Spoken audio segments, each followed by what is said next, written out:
Disclaimer: this video was made in iMovie the day before this project was due. If you are expecting anything high quality or informative, you most definitely will be disappointed. This video also contains a variety of bad jokes and extreme amounts of cringe. If you are sensitive to either of these, please stop watching and consult your doctor immediately. Side effects of this video include, and are not limited to, heart attacks, blood clots, diabetes, obesity, lung failure, strokes, malaria, Ebola, and depression. Viewer discretion is advised. So the Yoruba. I'm gonna take a wild guess and say that you have never heard of the Yoruba in your entire life. Well, I never heard of them up until 2 weeks ago, and throughout those 2 weeks of research and studying for this project, I can confidently say that without a doubt, I still know nothing about the Yoruba. But hey, I still gotta tell the creation myth, so strap in! As of now, the Yoruba reside mainly in southwest Nigeria, with smaller groups in Benin and Togo. Overall, their population stands at over 20 million, and they are one of the largest ethnic groups in Nigeria. Most notable in their history was the Oyo Empire, consisting of a variety of city-states, including Lagos. Now, getting into Yoruba religion and mythology, the Yoruba have 400 Orisha that make up their pantheon. This first creation story that I'm about to tell you involves 4 of those 401, and while less widely accepted by the Yoruba people, it's better if I explain this one first, as it will be easier to draw similarities and differences when I tell the other creation myth. So in the beginning, there was the heavens and the chaotic oceans below.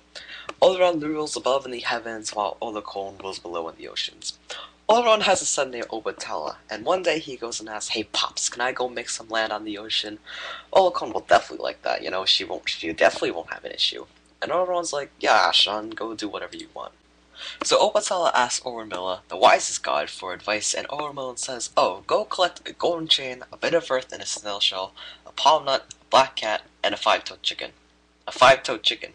Yes, well, why does it have to be a 5-toed chicken? I don't know, man, just get a 5-toed chicken. Well, what if I want a regular chicken? Just get a 5-toed chicken. Alright, man, you just gotta calm down. So Obatala goes and collects all the stuff, and using the chain, descends down from heaven. Once he gets to the bottom, he pours out the earth from the shell, and releases the chicken. The chicken proceeds to spread the earth and carves mountains, valleys, and land features into the earth. That must have been one huge chicken. Once the chicken is done, Obatala sits down on the earth and plants his palm seed. Home goes a forest, and using the wood, he builds himself a nice house and lives with his cat. Oh yeah, and he makes palm wine. And he gets drunk off of it. While drowning himself in wine, Obatala suddenly feels lonely, and decides to craft clay figures while still drunk, and asks Olaron to give life to them. And Olaron's all like, "Oh yeah, sure son, no problem," while internally being all like, oh, he has no idea what he just created. So Olaron breathes life into the first disfigured humans, either to cure his son's loneliness, or as a practical joke, who knows. Anyways, when Obatala finally sobers up, he's like, "Oh my Orisha, what the heck have I done?" and proceeds to fashion more functional figures, and those figures become humans. For some time everything is nice and dandy. Obatala's creation flourishes and builds cities and expands. Some of the other Orisha come to live on Earth, which is actually now named If, and everything seems to be just fine. But one god's just pissed off. Holocone is just pissed off about all this. She's all like, "Oh, what the heck, man? This is my territory. You can't just come in and take my ocean without my permission." And she proceeds to flood Eve. Eventually, Olaron forces Olokone to submit and saves Eve, and humanity is almost completely wiped out, but the survivors are the first of the present-day Yoruba. Now, this next version is the more popular and widely accepted creation myth in Yoruba culture, and holds many similarities to the other creation myth. Actually, almost everything is the same now that I think about it, except for this one god named Odawa, and he is the younger brother of Obatala, so you know things are gonna get fun. Anyways, Olaron gives Obatala the task with creating the earth, and Obatala goes collect the materials that Orunmila tells him to. Blah blah blah, same old whatever.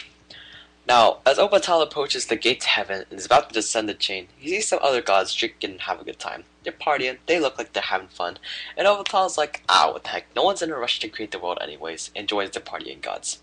Eventually, Obatala gets drunk on palm wine while partying and ends up falling asleep. Now, I know what you're thinking. Man, this guy's got a drinking problem, but it's only gonna get better from here. Odawa's wandering around when he sees Obatala fast asleep, and that he has all these materials with him.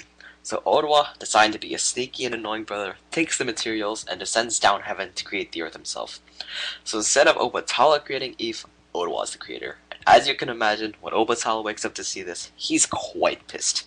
He's like, bro, what the heck? Our father gave me the privilege to create the earth, not you. I mean, you kinda were just sleeping there, so I don't know what you expected, man. Besides, go create life, I haven't done that yet. So Obatala fashions the clay figures, and Oleron breathes life into them. That still remains the same. Obatala is still the creator of mankind. But Ottawa is now the first king over them, and he builds the city of Il-If, which actually still exists today, on the site of where he created the earth. Anyways, Obatala becomes even more upset, as now Ottawa is king over his own creation. And obviously, Ottawa's descendants will continue ruling over the Yoruba people. So enough is enough, push comes to shove, and Obatala confronts Ottawa, which only ends in a battle between the two, with Obatala eventually being banished after he loses. Now, after some time, Obatala is brought back by Ottawa, and everyone is rejoiced and was happy, until Olacon flooded Eve again, like before. But that is the overall gist of the Yoruba creation myths. Obviously, there are a few details and facts that I may have left out, partially due to my laziness, but I also need to leave time for y'all to go through the wiki page. But yeah, if you want, I have additional resources, so go through the rest of the wiki page information I have for you, and I hope you enjoyed the video.